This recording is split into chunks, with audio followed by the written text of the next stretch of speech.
Hello, I'm Dr. Cath and we're here looking at the wildlife on the doorstep. This is very close to headquarters, just off Abbey Foregate in Shrewsbury, and it looks a bit urban. We've got graffiti on the walls, we've got litter, we've got a rather slow flowing brook, but the wildlife don't notice these things. So today I'm just going to go for a little walk and point out and talk to you about a few of the things that you might see around towns that you could watch out for.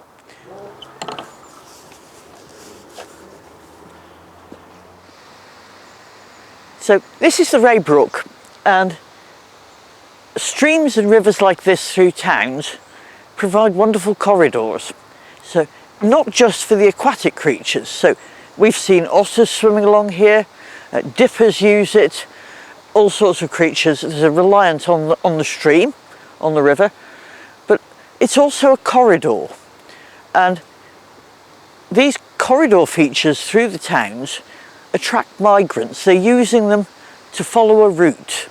So when I'm talking about migrants, it's birds that are coming here to overwinter at this time of year from Scandinavia, from Northern Europe and the colder continent. So it's always worth watching out at this time of year or in the springtime for passage migrants that you might not normally expect to see in a town at all, but can just pop up almost anywhere. So really, it's a wonderful little pathway for all these creatures that need to move around town. They can't get the bus, they don't want to walk on the pavement, but they've got a lovely little bit of riparian habitat, riverside habitat, that they can follow along. It gives them a chance to spread, meet other creatures of their own sort, avoid other creatures, move about the town.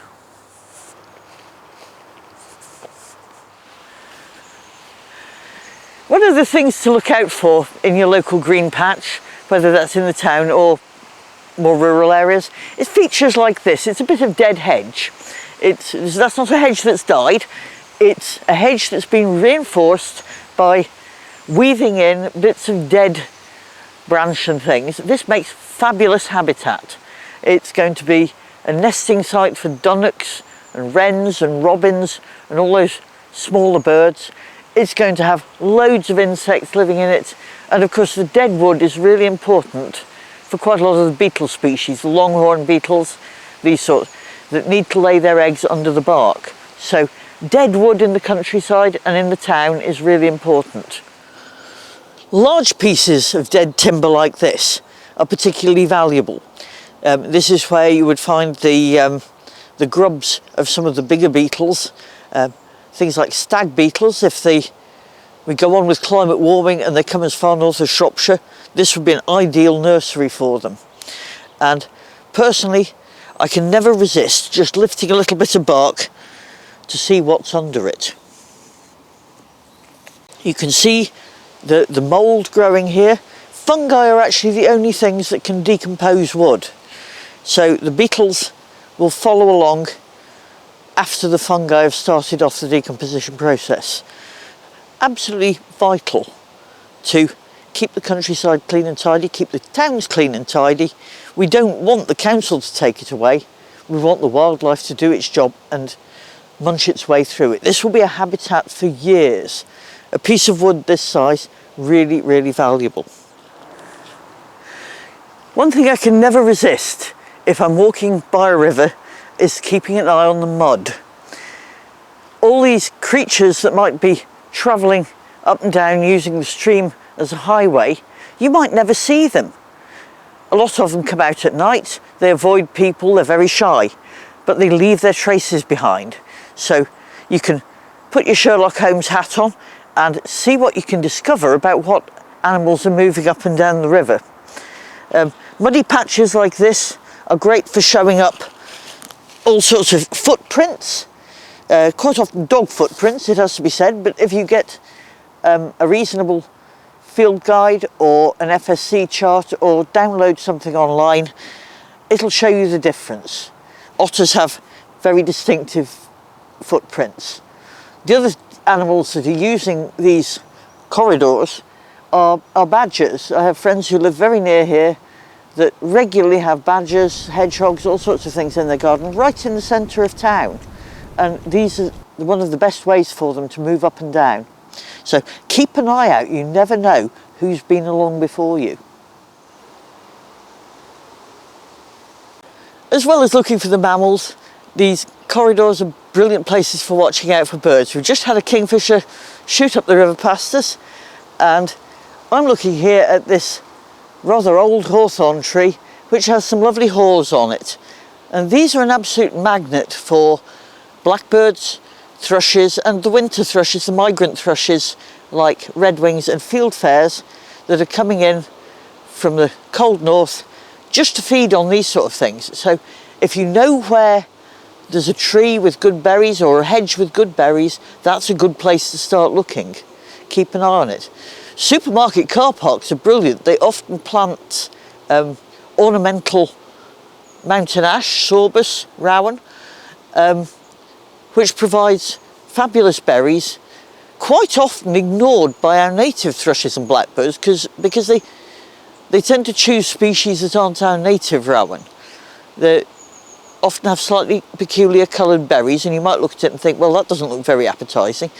Tell you who loves them though, waxwings do. So if we get a waxwing winter, that's the place to be, that's the place to watch out. Go to your nearest supermarket car park, absolutely guaranteed.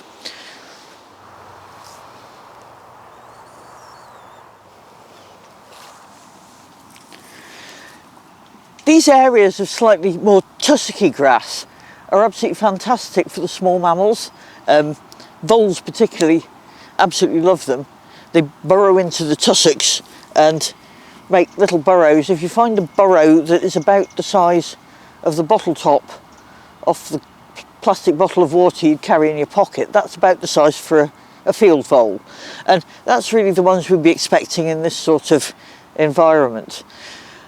Of course, important though they are on their own, and I'm very, very keen on voles, they're also pretty near the bottom of the food chain.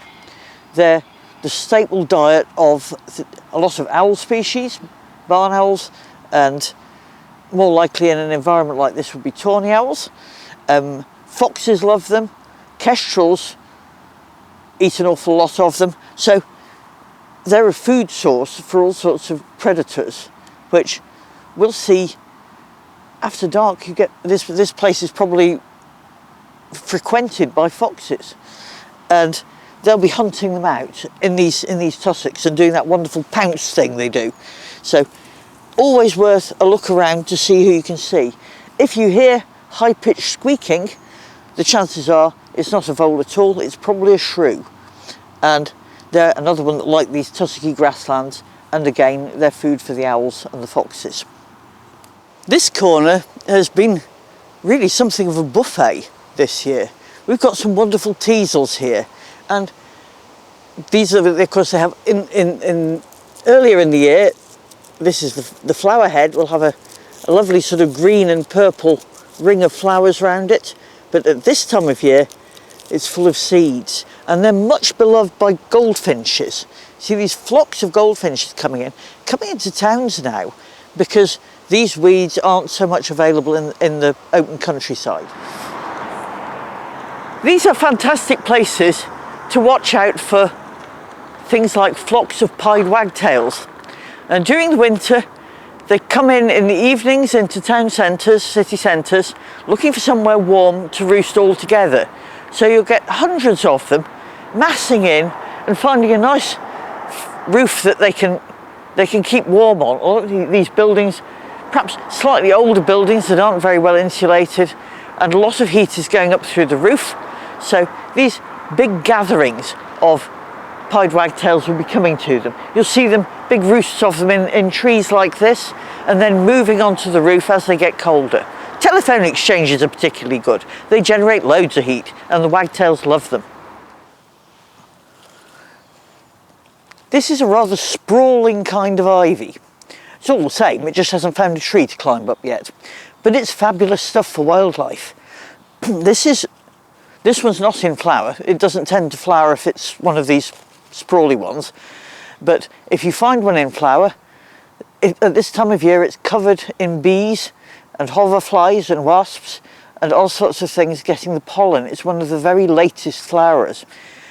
The berries will be ripe in the spring when there's not much of that type of food around. So this is absolutely wonderful for wildlife. The other thing is it's a very good cover. So there'll be all sorts of things living underneath those wonderful evergreen leaves that'll be nice and cosy for the winter. The dead leaves have gathered amongst them, and this will keep everything secret and warm and quiet in the colder months.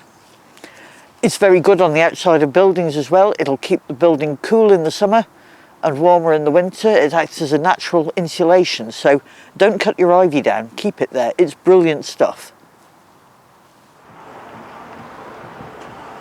So there we are. It's surprising just how much wildlife there is in town streets, town parks, those little forgotten corners.